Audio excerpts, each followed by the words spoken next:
अब वक्त है कि हम कलाम खुदा को सुने। एक बार फिर मेरी आपसे दरख्वास्त होगी कि आप बच्चों को, छोटे बच्चों को अपने पास बिठा के रखें और वो शांत रहें, पीसफुल रहें, इधर उधर ना हो जाएं, तो आपकी बड़ी मेहरबानी। 7 सलीबी कलमात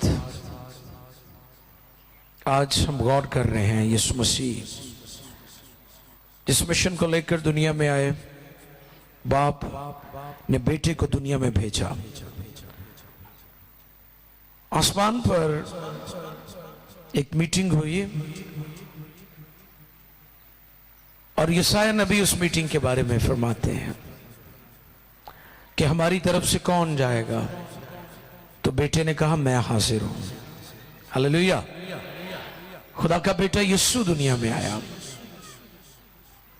निजात का मंसूबा इतना बड़ा, अजीम है, शानदार है, जलाली है, खूबसूरत है। जब से आदम खुदा की हुजूरी से निकाला गया, नाफरमानी के बाइस खुदा ने बारहा उसके लिए ऐसे मौके, ऐसी अपॉर्चुनिटीज और ऐसे तरीके जो हैं दिए जिसमें शरीयत भी है। और मैं गुज़री कल ये बात बता रहा था आपके दरमियान कि शरीयत हमारा उस्ताद बनी है। शरीयत उस थर्मामीटर की तरह जो बुखार बता सकता है, बुखार उतार नहीं सकता। शरीयत ने हमें गुनाह की पहचान कराई, लेकिन गुनाह से मखलसी और निजात के लिए निजात दहिंदा की जरूरत थी, और वो यीशु के अलावा कोई और नहीं है। आज हम गौर करेंगे कि यीशु मसीह ने गुनाहों की कीमत किस तरह चुकाई, उसने किस तरह कीमत अदा की अपना लहू देकर। और जब यीशु मसीह को आज के दिन मसलूब किया गया 2 डाकुओं के दरमियान, तो खुदा यीशु मसीह ने अजियत और करब की हालत में जो कलमात फरमाए हैं वो बहुत पावरफुल हैं। उनके बारे में आज हम गौर करेंगे। और यहां पर मैं ये भी बताता चलूं कि कुछ अरसा से लोग गुड फ्राइडे को यौम शौक के तौर पर सेलिब्रेट करते थे, और आहिस्ता आहिस्ता लोग काले कपड़े लोगों ने पहनने शुरू कर दिए हैं। आमतौर पर यही तासर लिया जाता है ना, जो काले कपड़े हैं वो दुख और शोक की अलामत है। लेकिन खुदा की शुक्रगुजारी कि कलाम दुनिया में फैलता जा रहा है, और कलाम में लिखा है, बस सच्चाई से वाकिफ होंगे और सच्चाई तुम्हें आजाद करेंगे। जैसे जैसे लोग कलाम सुन रहे हैं, कलाम से वाकिफ हो रहे हैं, लोग ऐसी बातों से आजाद हो रहे हैं। और एक फादर हैं, कैथोलिक प्रीस्ट हैं, लाहौर से उनका ताल्लुक है, और सोशल मीडिया पर मैं उनको भी अप्रिशिएट करना चाहता हूं। उन्होंने बाकायदा पॉइंट आउट किया है कि गुड फ्राइडे को लोग काले लिबास पहन कर ना आए, ताकि दुनिया को यह तो असर ना जाए कि मसीह यौम सोग मना रहे हैं। मैं उनको अप्रिशिएट करता हूं। आप भी उनके लिए, उस फादर के लिए, और अगर सारे फादर, सारे पादरी साहबान लोगों को कलाम के मुताबिक दुरुस्त तालीम देंगे, फॉर श्योर के लोग खुदा के कलाम को कबूल करेंगे। और हम कलाम खुदा में से जब गौर करते हैं, पहला कलमा,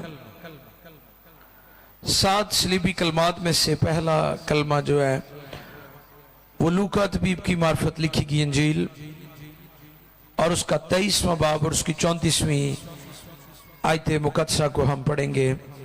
आओ कलाम खुदा में से इस आयत को पढ़ें, तिलावत करें और ध्यान से सुने। खुदा यीशु मसीह ने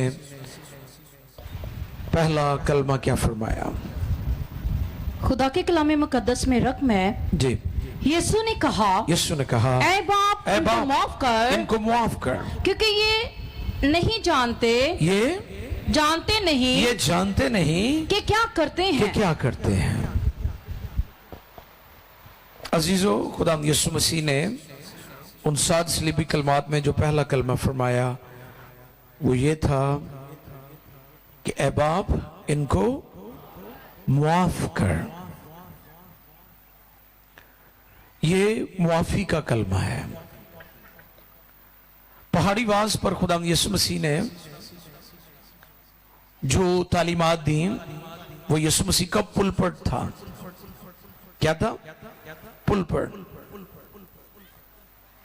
यानी खुदावंद यीशु मसीह जो तालीम दे रहे थे सलीब पर, उसका प्रैक्टिकल करके दिखा रहे हैं। यीशु मसीह ने शागिर्दों को बारहा मुआफी की तालीम दी। और मैं ये बात अक्सर सिखाता हूं, 2 बातें हमारे लिए बड़ी मुश्किल है। पहली बात, अपनी गलती को तस्लीम करना। आप गौर करें, लोगों पर कोई शख्स अपनी गलती को मानने के लिए तैयार नहीं होता। ये एक मुश्किल काम है, अपनी गलती को तस्लीम कर लेना। और दूसरा मुश्किल काम मुआफ करना है। ये दोनों काम बड़े मुश्किल हैं, लेकिन हमने इन कामों को करना है क्योंकि हमारे खुदावंद ने हमें सिखाया है।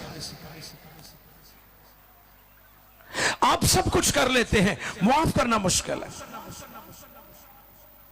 खुदावंद यीशु ने मुआफी पर बहुत ज्यादा तालीमात दी। आपको पता है कि मसीहों की यह तालीम और यह बात भी दुनिया में मसीहों को मुमताज कर देती है कि कोई तेरे एक गाल पर मारे तो दूसरा भी तू उसके आगे कर दे। क्योंकि मुस्लिम शरीयत में तो यह सिखाया गया था कि अगर कोई तुझे ईंट मारे तो उसका जवाब पत्थर के साथ देना। आज कितने लोग हैं बीमार यादों के साथ कब्रों में चले गए। कई लोग सारी सारी जिंदगी ग्रज, बदले की रूह और आग में जलते रहते हैं। यूसुफ के बारे में मैं अक्सर ये बात सिखाता हूं कि यूसुफ को खुदा ने बुढ़ापे में 2 बेटे दिए। एक के नाम का मतलब है भुला देने वाली कुव्वत, और दूसरे के नाम का मतलब है फलदार। खुदा हमें उस वक्त फलदार करता है जब हम बीमार यादों से शिफा पा जाते हैं, हम दूसरों को मुआफ कर देते हैं। खुदा यीशु ने कहा, ऐ बाप, इनको मुआफ कर। हमें मुआफ करना है। हमारे खुदा यीशु आलिम बाअमल थे। आज के ईमानदार, आज की कलीसियाएं, आज के पास्टर्स, आज के लीडर्स आलिम बेअमल हैं। जो कुछ उसने सिखाया, जो उसने तालीमात दी, आज हमारे खुदावंद दूसरे कलमे में फरमा रहे हैं, ऐ बाप, इनको मुआफ कर, क्योंकि ये जानते नहीं कि क्या करते हैं। दूसरा कलमा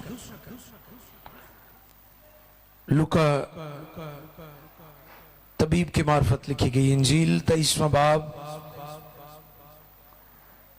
और उसकी 43वीं आयत मुकद्दसा, वर्स 43। आओ कलाम खुदा पर गौर करें।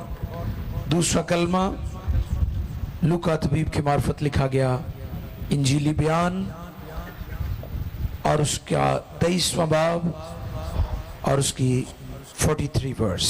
जी। उसने उससे कहा, जी, मैं तुझसे सच कहता हूँ, मैं तुझसे सच कहता हूँ कि आज ही तू मेरे साथ फिरदौस में होगा, मेरे साथ फिरदौस में होगा, फिरदौस में होगा। हालेलुया।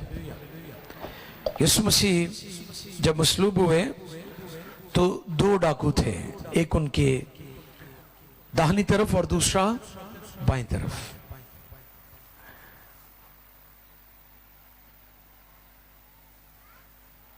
मेरा ईमान है कि जब डाकू ने यह बात सुनी होगी कि ये सलीब पर भी लोगों को माफ कर रहा है, ये कोई आम हस्ती नहीं है, ये अजीम तरीन हस्ती है।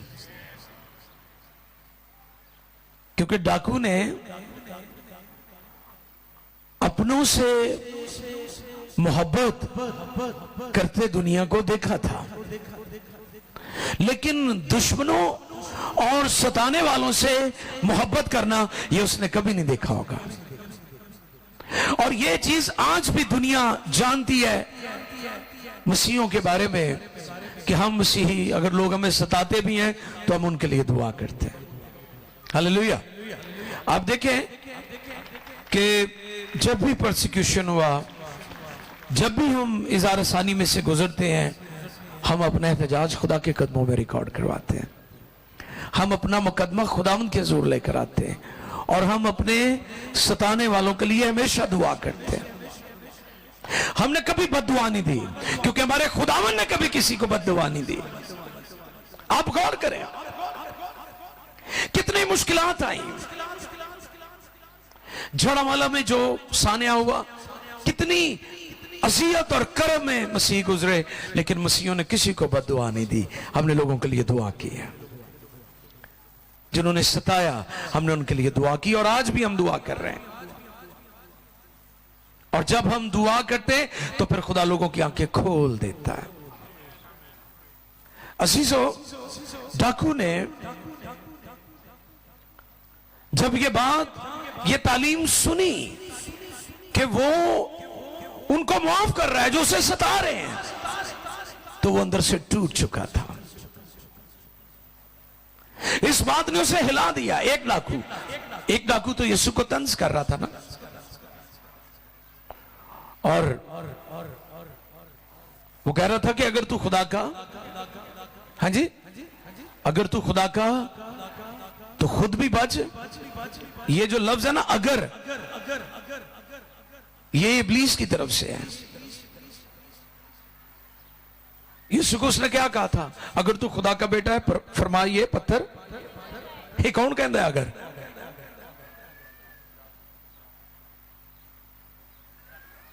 यीशु मसीह खुदा का बेटा है। वो वैसे बेटा नहीं जैसे लोग समझते हैं, वो खुदा का कलाम है, कलीमा है, का पाक और बेऐब बर्रा है।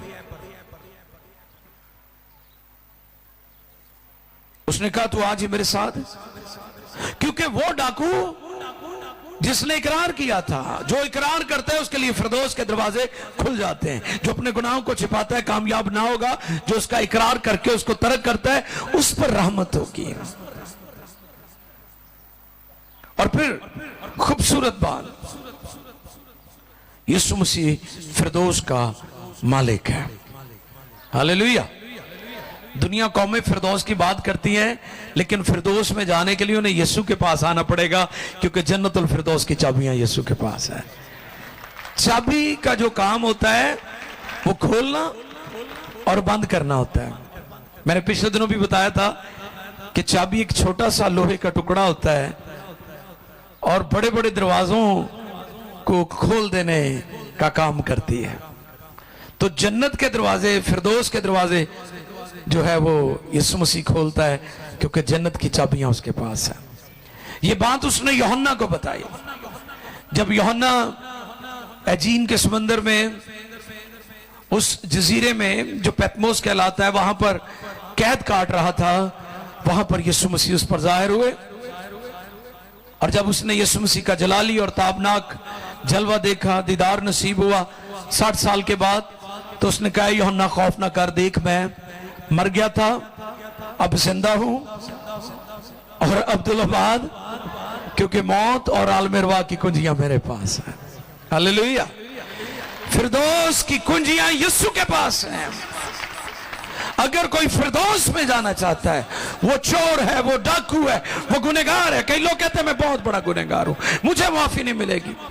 ज़कई के बारे में लिखा है कि वो गुनहगारों को सरदार था। दुनिया के बुरे से बुरे शख्स को अगर कोई तब्दील कर सकता है तो वो यीशु का लहू है। यीशु का कफारा है, उसकी सलीबी मौत है। उसने डाकू को कहा तू आज मेरे साथ। कई लोग एतराज करते हैं कि एक जगह पर डाकू लिखा है, एक जगह पर बदकार लिखा है।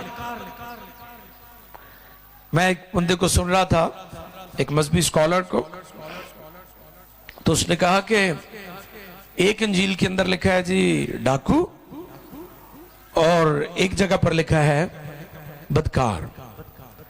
तो मैंने कहा, इस बंदे ने गौर नहीं किया कि कार, बदी करने वाला। कार जो है पुश्तो जुबान में लफ्ज है कार, बदकार, बुरे काम करने वाला थे। डाकू कड़ा चंगे काम करते हैं, डाकू बदकार ही है ना। डाका मार के कोई आवे ते तानू कहे जी मैं पैसे लुट ले आए, तो तुसी कहो जी बहुत अच्छे, अच्छा काम किया, कहोगे? आप नहीं कहेंगे, क्योंकि उसने गलत काम किया है, ये बद है, बुरा है। अगर वो बदकार थे, डाकू थे, डाकू भी बुरे काम करते और बदकार भी बुरे काम करते, बात एक ही है। उसने उस डाकू से जिसने इकरार किया, उसे कहा तू आज ही मेरे साथ। लेकिन वो डाकू जिसके पास लास्ट चांस है, आखिरी मौका, कई लोगों की सारी जिंदगी बदियों में, बुराइयों में गुजर जाती है, लेकिन जिंदगी के आखिरी लम्हात में भी वो तब्दील होने के लिए तैयार नहीं है, उन्होंने कोई चारा नहीं है। कई लोग इतने जिद्दी और ढीठ होते हैं, वो अपनी बदी को छोड़ना नहीं चाहते। आपको पता है कि वो पहले हमें तोड़ता है, फिर बरकत देता है। याकूब तोड़ा गया, फिर वो इस्राइल बन गया। आपको पता है वो लंगड़ाने लगा, जब उसकी खुदा के साथ सारी रात कुश्ती हुई, रेसलिंग हुई, वो लंगड़ाने लगा और फिर उसका नाम याकूब से इस्राइल पड़ गया। खुदा पहले तोड़ता है, फिर बरकत। उसने रोटी ली, शुक्र करके तोड़ी, बरकत दी और कहा ये लो, ये मेरा बदन है। वो हमें पहले तोड़ता है, फिर बरकत देता है। ये डाकू जहन्नुम में चला गया, लेकिन ये टूटा नहीं है। इतना जिद्दी था, इस कदर अपने गुनाहों में फंसा हुआ था।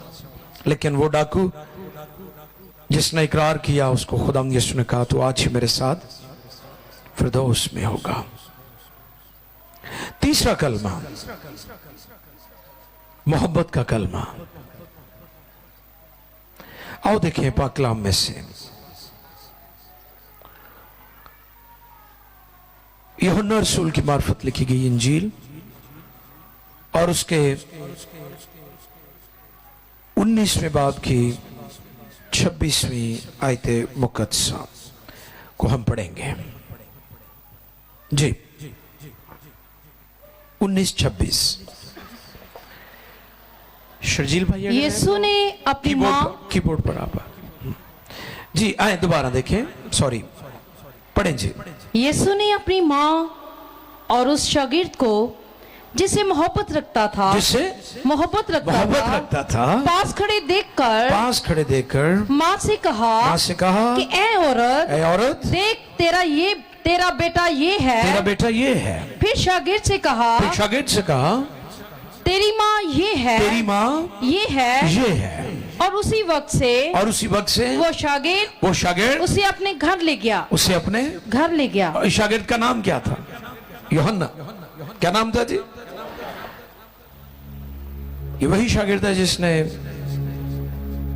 इंजील भी कलमबंद की और फिर खतूत और फिर मुकाशफा की किताब पे।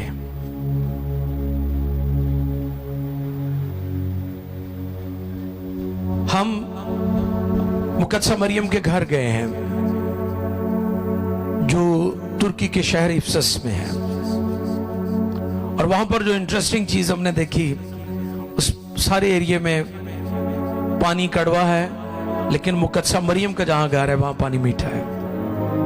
यस, हमने इसका खुद एक्सपीरियंस किया है वहां पर। और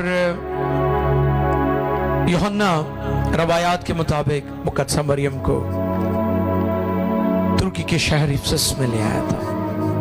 बहुत ऊंची पहाड़ी के ऊपर ये घर है। जैसे आप मरी की तरफ जाएं तो वहां पर ऊंचे पहाड़ होते हैं, चढ़ाइयां होती हैं। इसी तरीके से काफी टाइम लगता है ऊपर जाने के लिए। लाखों लोग वहां पर विजिट करते हैं। यूहन्ना ने जिस जगह पर जाकर कलीसिया कायम की और यूहन्ना जिस जगह दफन है उस जगह को भी हमने विजिट किया। इफिसस में वो भी जगह है। खुदावंद यीशु मसीह अज़ियत में थे, दुख में थे, करब में थे, और वो जानते थे कि मेरी मां जिसने बड़े दुखों के साथ उसे पाला। ऑफ कोर्स माँ बाप बच्चों के लिए बहुत ज्यादा दुखों में से गुजरते हैं। मुकद्दसा मरियम की लाइफ में बड़े चैलेंज रहे हैं। सबसे बड़ा चैलेंज तो आपको पता मुकद्दसा मरियम के लिए यह था कि अभी उसकी शादी नहीं हुई थी और वो हामला थी। और यहूदी मुआशरे में ये ऐसा इकदाम था कि ऐसी औरत को संसार कर देते थे। लेकिन मुकद्दसा मरियम को जब फरिश्ता की तरफ से ये मैसेज मिला वो हैरान हो गई, दंग रह गई। लेकिन फिर वो कहती है कि ऐ खुदा मैं तेरी बंदी हूं। मैंने पहले भी एक दिन बताया था मुकद्दसा मरियम पर फजल हुआ है, मुकद्दसा मरियम पर फजल नहीं है। सुन ले गौर से ये बात। पुर फजल वो होता है जिसमें से फजल जारी होता है। फजल का मंबा खुदा कादर मुतलक है। मुकद्दसा मरियम पर फजल हुआ है। मुकद्दसा मरियम की अज़ियत बहुत थी। उसने अपनी लाइफ दांव पर लगाई है और वो कहती है कि मैं तेरी बंदी हूं, मेरे लिए तेरे कॉल के। यानी उसने मुश्किलात में यीशु मसीह को जन्म दिया है। इसलिए मुकद्दसा मरियम की शान बहुत बुलंद है। मुकद्दसा मरियम का किरदार बहुत बुलंद है। अजीम तरीन हस्ती है वो। और इवन जब वो बच्चा पैदा हो गया मुश्किलात कम नहीं हुई, लेकिन वो उसे लेकर मिस्र चले गए हैं। कुछ अर्सा मिस्र भी रहे हैं और ये बड़ा लंबा सफर था। मुकद्दसा मरियम का किरदार, यूसुफ का किरदार यीशु मसीह की पैदाइश के वक्त बहुत बड़ा था, लेकिन यीशु मसीह की मसलूबियत के वक्त भी बहुत बड़ा था। वो खड़ी रही है उसकी सलीब के करीब। आप जानते हैं शागिर्द खौफ के मारे, डर के मारे कमरों में बंद हो गए थे। मुकद्दसा मरियम और दूसरी औरतें खड़ी रही है वहां पर। मुकद्दसा मरियम का किरदार बहुत बड़ा है। और यीशु मसीह ने भी जब वो मसलूब हुए थे तो अपनी मां को अपने शागिर्द के सुपुर्द किया, रिस्पॉन्सिबिलिटी ली है, खानदान की जिम्मेदारी का मुजाहरा किया है। आप अपनी फैमिली के रिस्पॉन्सिबल हैं, आप अपने खानदान के रिस्पॉन्सिबल हैं।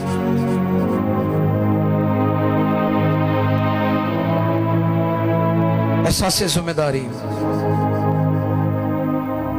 उसने अपनी मां को अपने सुपुर्द किया।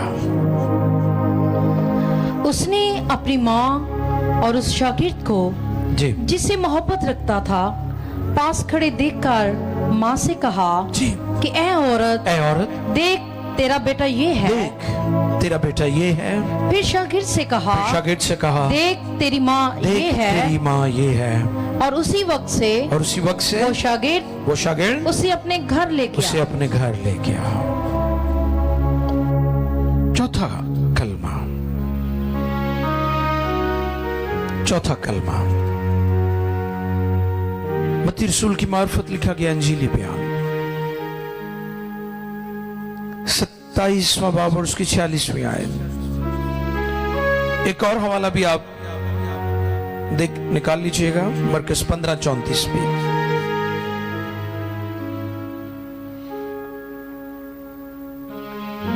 मत्ती 27:46 कलाम खुदा में से आओ हम देखें।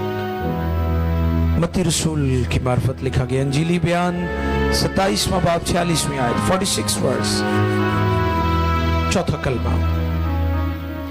और तीसरे पहर के करीब यीशु ने बड़ी आवाज से चिल्लाकर कहा, एली एली लमा शबक्तनी, यानी ऐ मेरे खुदा ऐ मेरे खुदा तूने मुझे क्यों छोड़ दिया।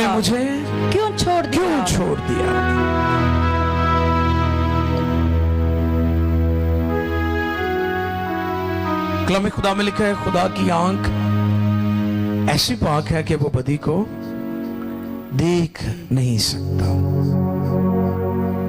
गॉड इज होली, वो कुदूस है। जब आपकी और मेरी बदियां उसने अपने बेटे पर ला दी, तो फिर एक लम्हा के लिए उसने अपने बेटे से भी नजर हटा ली है।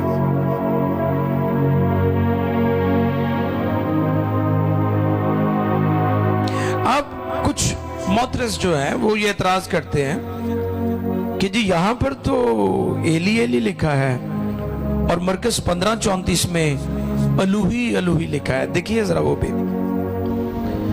मरकस 15:34 पढ़िए जी। और तीसरे पहर को यीशु बड़ी आवाज से चिल्लाया कि अलूही अलूही अलूही लमा शबक्तनी, जिसका तर्जमा है ऐ मेरे खुदा तूने मुझे क्यों छोड़ दिया। लोग कहते हैं एली एली, और दूसरी जगह पर लिखा है अलूही। एक और बंदा सी मजहबी स्कॉलर वो कह रहा है पत्नी किनू पुकार रहे हैं खुदावन। वो कहते ने नीम हकीम खतरा जान, लिटिल नॉलेज क्या होता है, डेंजरस, खतरनाक चीज है वो। एल जो लफ्ज है इब्रानी लफ्ज खुदा के लिए इस्तेमाल हुआ है, जिसके लिए उर्दू में आप खुदा कहते हैं उसके लिए एल है। मत्ती 27:46 में इब्रानी मतन बयान किया गया है एली एली, यानी ऐ मेरे खुदा एल ई, यानी एली ऐ मेरे खुदा। इब्रानी लफ्ज है, इसका मतलब कोई और नहीं, खुदा है इसका मतलब। और अलूही अलूही जो है ये अरामी जुबान में कहा जाता है। किसमें? अरामी जुबान में। और यीशु मसीह भी अरामी जुबान बोलते थे। हमारे खुदावंद की जो लैंग्वेज थी, जुबान थी, वो अरामी थी, अरमिक। तो इसलिए ये बात भी जो लोग मोतरज हैं, जो नकात हैं, तनकीद करते हैं, वो इस बात को समझ लें कि एली एली इब्रानी में है और अलूही अलूही अरामी जुबान में है। तूने मुझे क्यों छोड़ दिया, क्योंकि हमारी बदियां यीशु मसीह पर थे। यशायाह ने कहा उसने हमारी मुशक्कतें उठा ली, हमारे गुनाहों को बर्दाश्त किया। वो सारी पिक्चर मैंने पहले भी बताया कि यशायाह 53 बाब यहूदी नहीं पढ़ते, क्योंकि वो इस बात को मानने के लिए तैयार नहीं कि जो खुदा का मसीह है वो इस तौर पर सताया जा सकता है। इसलिए बहुत सारी कौमें कहती हैं कि यीशु मसीह के साथ सलीब को ना जोड़ा जाए। लेकिन अमाल की किताब में लिखा है वही यीशु, पतरस ने यरूशलेम के सदर मकाम पर खड़े होकर कहा वही यीशु जिसे तुमने मसलूब किया, उसे खुदा ने खुदावंद भी किया और मसीह भी किया। अगर यीशु मसलूब ना होता, अगर यीशु मसीह मेरे और आपके गुनाहों को अपने ऊपर ना लेता, तो ना वो खुदावंद होता और ना वो मसीह होता। इब्रानियों के खत का मुसन्निफ बताता है कि वो गुनाहों को धोकर, क्या करके, बोलिए प्लीज, वो गुनाहों को किबरिया की दानी तरफ जा बैठा। मैं इस बात पर जब गौर करता हूं, बड़ी बड़ी अजीम हस्तियों का जिक्र है बाइबल में। अंबिया अकबर, अंबिया मूसा भी हैं, अब्राहम भी हैं, ईसाया भी हैं, यिर्मयाह भी है, और भी बड़ी बड़ी, अयूब नबी हैं, अजीम हस्तियों का जिक्र है। लेकिन बाइबल में कहीं नहीं लिखा कि इन अजीम हस्तियों में कोई और खुदा बाप की दानी तरफ बैठा है। खुदा बाप कादिर मुतलक के तख्त के ऊपर उसकी दानी तरफ एक ही बैठा है, उसका नाम यीशु है, क्योंकि उसने गुनाहों को धोया है। वो गुनाहों को धोकर किबरिया की दानी तरफ जा बैठा। ये काम कोई और नहीं कर सका, क्योंकि कोई खुदा के जो स्टैंडर्ड है, खुदा का जो म्यार है, उस पर उतरता ही नहीं था। खुदा का म्यार क्या था? पाक और बेऐब बर्रा। और यीशु मसीह इंसानी मुदाखलत और इंसानी मर्जी से पैदा नहीं हुए थे, इसलिए यीशु मसीह की जो पैदाइश है उसमें इंसानी अमल दखल नहीं है, इसलिए वो लाखता था, पाक था। उसने हमारी मुशक्कतें, हमारे गम अपने ऊपर लिए, और सलीब पर उसने जब इस बोझ को उठाया, कफारा का जो बर्रा था, कफारे के बर्रे के तौर पर, तो खुदा ने कुछ वक्त के लिए अपने बेटे से अपनी नजरें हटा ली, और उसने बुलंद आवाज से कहा, ऐ मेरे खुदा, ऐ मेरे खुदा, तूने मुझे क्यों छोड़ दिया? अगर यीशु मेरे और आपके गुनाहों के लिए ना छोड़ा जाता तो हम छोड़े जाते, हम खुदा की अदालत का सामना करते। याद रखें, वो बर्रा जो किसी गुनहगार की जगह कुर्बान किया जाता, वो गुनहगार की जगह लेता था, ना कि गुनहगार की जगह, बल्कि गुनहगार की जो सजा थी वो भी अपने ऊपर लेता था। इसलिए हर वक्त बर्रे रोते और चिल्लाते थे, क्योंकि वो एक गुनहगार की जगह लेते थे। यीशु मसीह ने हमारी जगह ले ली। वो गुनाह नहीं था, लेकिन हमारी खातिर गुनाह ठहरा, इसलिए खुदा ने उसे कुछ वक्त के लिए छोड़ दिया। 5वां कलमा, यूहन्ना रसूल की मार्फत लिखी गई इंजील, 19वां बाब, 5वां कलमा, 19वां बाब, 28वीं आयत, 5वां कलमा, जिस्मानी दुख और अजियत का कलमा। आओ देखें यूहन्ना 19, 28 और 29, 2 याद पढ़ सकते हैं आप। इसके बाद जब यीशु ने जान लिया कि आप सब बातें तमाम हुई ताकि नविश्ता पूरा हो, तो कहा कि मैं प्यासा हूँ। 29 पे पढ़ दीजिएगा। वहाँ सिरका से भरा हुआ, हाँ जी, ये बात चूंकि नविश्ते में लिखी हुई थी, वहाँ सिरका से भरा हुआ एक बर्तन रखा था। बस उन्होंने सिरके में भिगोए हुए स्पंज को जूफे की शाख पर रखकर उसके मुंह से लगाया।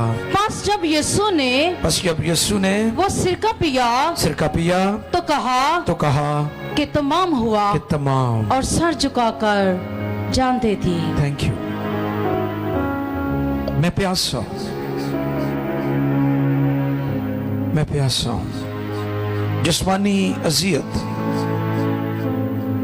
आप जानते हैं कि खुदा यीशु मसीह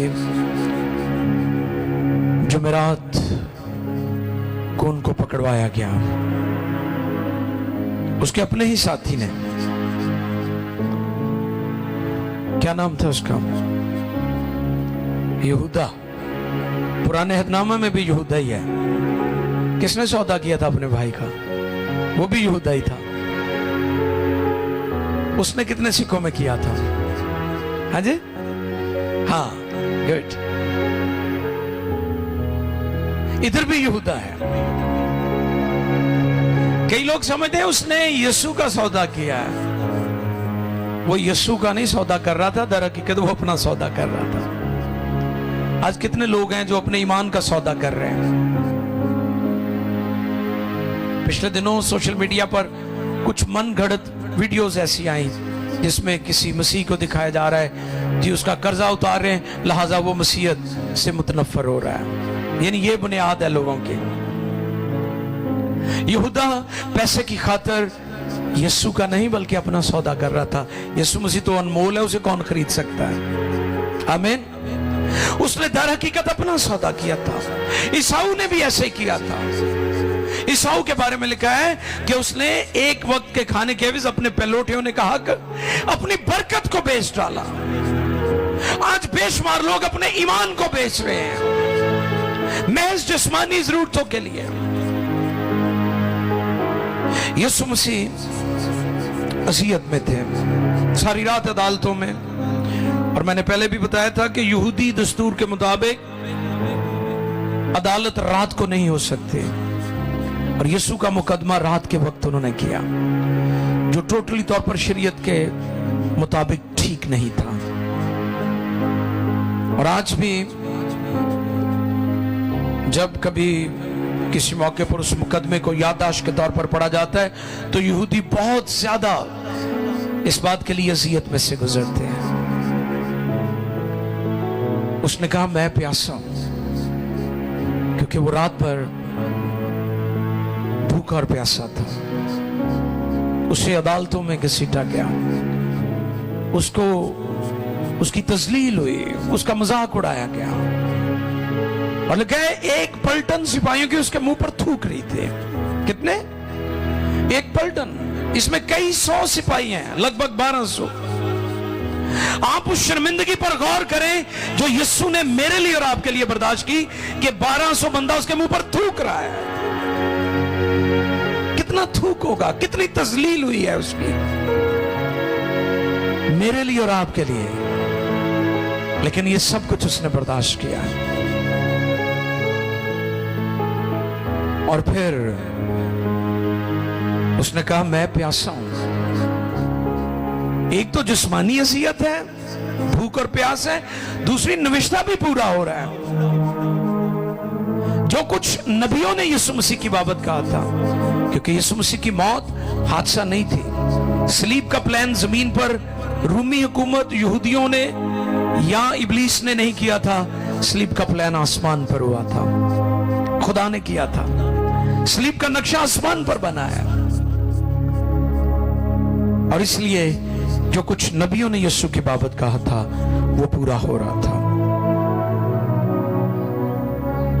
वो दुनिया के लोगों को दावत देता है, क्योंकि वो आपकी रूहों को बचाना चाहता है, वो आपकी जानों को बचाना चाहता है, वो दुनिया को निजात देना चाहता है, वो प्यासा है।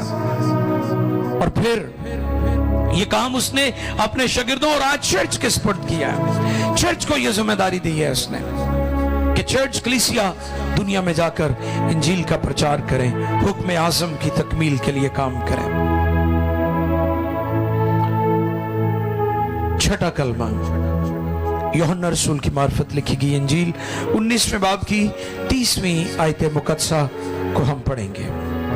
यूहन्ना रसूल की मार्फत लिखा गया इंजीली बयान 19वां बाब 30वीं आयत। बस जब यीशु ने वो सिरका पिया तो कहा कि तमाम हुआ, तमाम हुआ, और सर झुकाकर जानते थी। Thank you. तमाम हुआ, फतहमंदी का कलमा, तमाम हुआ, इट इज फिनिश। मैं आज ही देख रहा था सोशल मीडिया पर बहुत सारे नाम नहाद नवाकिफ लोग उसी प्रैक्टिस को दोबारा दोहरा रहे हैं। सिपाही बनाते हैं, एक शख्स को क्रॉस देते हैं, पानी में रंग घोलकर उसे उसके जिस्म पर लगा देते हैं, और इसे वो एक्ट कहते हैं कि जी हम ये एक ड्रामा कर रहे हैं। यीशु मसीह ने जब ये कहा तमाम हुआ तो इससे मुराद कि उसने हमारी जो कीमत थी वो अदा कर दी है, यानी उसने काम पूरा उसने पूरी पूरी कीमत दी है, गुनाहों की माफी के लिए पूरी पूरी कीमत। उसने आधी नहीं, ज्यादा नहीं, पूरी पूरी। जब उसने काम ही पूरा कर दिया, उसके बाद किसी और एक्ट की, किसी और ड्रामे की कोई जरूरत नहीं है। ऐसे लोगों की नफी करें, ऐसी पिक्चर्स को, ऐसे ड्रामों को, ऐसी वीडियोस को शेयर ना करें जहां पर वो ये प्रैक्टिस कर रहे हैं। और लोगों को सिखाया जाए कि यीशु मसीह ने जो दुख बर्दाश्त किए हैं वो कोई और नहीं कर सकता, जो अजियत यीशु ने बर्दाश्त की है वो कोई और नहीं कर सकता। इसलिए यीशु ने बाप के मिशन को पूरा कर दिया है। बेटा जिस मिशन को लेकर आया उसको पूरा करने के बाद वो कहता है तमाम हुआ। हालेलुया। क्या हुआ? तमाम हुआ। बाप के मिशन को, निजात के मिशन को, आज के दिन वो मिशन पूरा हुआ था। वो मिशन जो मिशन इम्पॉसिबल था, इंसान खुदा के हुजूर वापस नहीं आ सकता था। शरीयत भी दी गई, कुर्बानियां भी दी गई, बकरे बछड़े भी ज़िबा किया जाते थे मूसवी शरीयत के मुताबिक, लेकिन इंसान को वक्ती माफी मिलती थी, हमेशा के लिए निजात नहीं मिलती थी। लेकिन यीशु ने जब इस मिशन को पूरा किया तो इंसान को अपनी खलासी, हमेशा हमेशा के लिए निजात मिल गई है। आज का दिन, आज का दिन मिशन की तकमील का दिन है। गुड फ्राइडे यीशु मसीह जो बाप का मिशन लेकर आया था उसकी तकमील का दिन है। वो मिशन जो इम्पॉसिबल था उसे यीशु ने पॉसिबल कर दिया।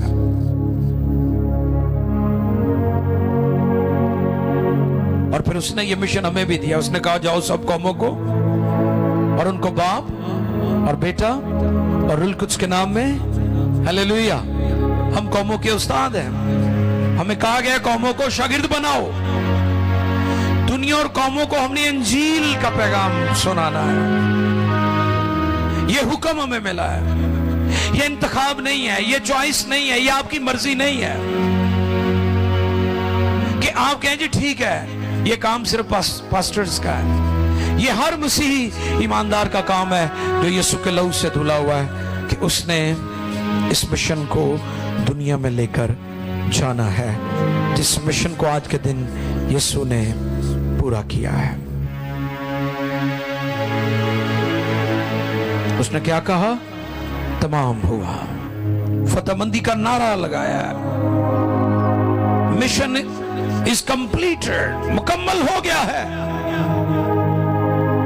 वो काम जो बाप ने मेरे सुपुर्द किया था मैंने उसे पूरा किया है। एक बाग वो था जिसको हम बागे अदन कहते हैं, वहां भी आदम था, वो पहला आदम था। और लिखा है कलाम में कि आदम में हम सब गुनहगार हैं, जो पहला आदम है। और उस आदम में हम सब गिर गए थे क्योंकि वो आदम गिर गया था। पहला आदम जब खुदा ने उसे बनाया तो वो ठीक था, बिल्कुल परफेक्ट था, क्योंकि वो खुदा की सूरत पर था। खुदा ने इंसान को अपनी सूरत, अपनी शबी की मानिंद बनाया। खुदा ने कहा हम इंसान को अपनी सूरत, अपनी शबी पर बनाए। किसकी सूरत पर था? आदम। और बिल्कुल ठीक था। और फिर जब उसने नाफरमानी की, उससे जो औलाद पैदा हुई वो किसकी सूरत पर थी? वो आदम जो गुनाह में, उसकी सूरत पर थी। और वो नाकाम था क्योंकि वो गुनाह में गिरा, इसलिए उसकी औलाद भी गुनाह में है। दाऊद इसलिए तो कहता मैनू विच गुनाह दे। पहला आदम खुदा की सूरत पर था। दूसरा आदम यानी जो उससे पैदा हुआ वो आदम की सूरत पर। फिर यीशु मसीह भी इब्ने आदम है, वो भी खुदा की सूरत पर है। जिसने मुझे देखा उसने बाप को देखा। वो परफेक्ट मैन और परफेक्ट गॉड है। पहला आदम गुनाह में गिर गया, बागी आदम में नाकाम हुआ। दूसरा आदम यीशु मसीह बागी गेत्सेमनी में बाप की मर्जी को पूरा कर रहा है। हालांकि गेत्सेमनी में जिसका मतलब कोल्लू में पीसना, यानी अज़ियत और करब में से गुजरा, लेकिन वो वहां पर भी साबित कदम रहा है। इब्लीस ने पूरी कोशिश की कि यीशु मसीह भागे गेत्सेमनी में ही मर जाए, वहां पर जान दे दे, लेकिन इब्लीस कामयाब नहीं हुआ। और यीशु ने दुआ भी की थी कि ऐ बाप, हो सके तो ये प्याला, मौत का प्याला, और मैंने पहले भी एक दिन बताया था कि ये वो प्याला है जिसमें उसे पतरस भी नजर आ रहा था, मेरे और आपके गुनाह भी थे, और उसकी जात पाक है, और ये गुनाह उस प्याले में थे जो उसे पीना था। ये मौत का प्याला था, ये अज़ियत का प्याला था, ये आपने और मैंने पीना था। अब ये चॉइस थी बेटे के पास, या तो बेटा पिए या फिर गुनहगार पिए। अगर गुनहगार पिएगा वो मर जाएगा, और अगर बेटा गुनहगार की जगह इस प्याले को पीता है तो गुनहगार बच जाएगा, बेटा मर जाएगा। सो बेटे ने अपनी जान देकर मुझे और आपको बचाया है। उसने इस अज़ियत और गुनाहों और हर तरह की शर्मिंदगी के प्याले को उसने लिया है और उसने इसको पिया है ताकि हम बच जाएं। उसने बाप के मिशन को पूरा किया है। आपको पता है, पतरस ने जब तलवार निकाली ना, पतरस जज्बाती बंदा से, और मैंने कल भी बताया कि पतरस दा मिजाज ही वखरा सी। जिथे चुप रहन लई यसू कहंदे सी उत्थे बोलना शुरू हो जांदा सी, जिथे पुरअमन रहन लई खुदावंद कहंदे सी उत्थे तलवार काट लेंदा सी। अपने मिजाज से थोड़ा हटके था वो, आम लोगों की तरह नहीं था वो, बड़ा इमोशनल था, जज्बाती था। खुदावंद यसू ने पतरस से कहा, पतरस तलवार को क्या तू नहीं चाहता कि जो प्याला बाप ने मुझे दिया है मैं उसे ना पीऊं? सुने गौर से, ये प्याला किसने दिया? सलीबी मौत किसका प्लान था?